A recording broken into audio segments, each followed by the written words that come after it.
দেখুন তো চিনতে পাচ্ছেন কি না? এগুলো কিন্তু কাকলে মাছ, সমুদ্রের না, নদীর। 2 টুকরো করে কেটে নিয়েছি, ভালো করে ধুয়ে নুন আর হলুদ মেখে নেব।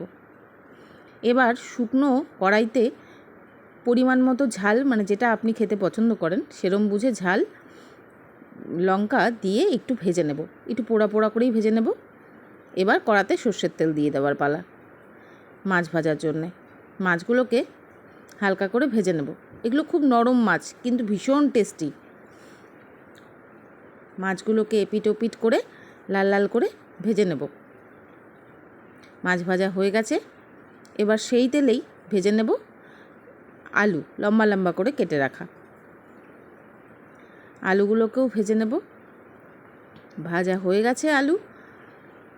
এবার ওই কড়াতে খানিকটা সর্ষের তেল দিয়ে 6-7 কোয়া রসুনকে আমি একটু থেতো করে নিয়েছি, সেটাই দিয়ে দিলাম। এবার দিয়ে দেব 1 চামচের একটু বেশি, 1.5 চামচ মতো জিরে বাটা আর একটা মিডিয়াম সাইজের টমেটো বাটা। এবার এটাকে ভালো করে একটু কষিয়ে দেব নুন, হলুদ আর একটুখানি চিনি দিয়ে। কয়েকটা লঙ্কা আমি ভেঙে দিয়ে দিলাম এর মধ্যে। এবার এটাকে তেল ছাড়া পর্যন্ত ভালো করে কষবো।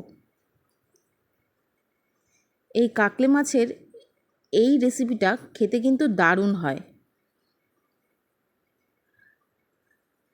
পরিমাণ মতো জল দিয়ে দিলাম। খুব বেশি ঝোল আমি দিচ্ছি না এতে, মানে এমনভাবে ঝোলটা দেব যেন খুব ঝোলও না থাকে, আবার যেন একেবারে শুকিয়ে গামাখাও না হয়ে যায়।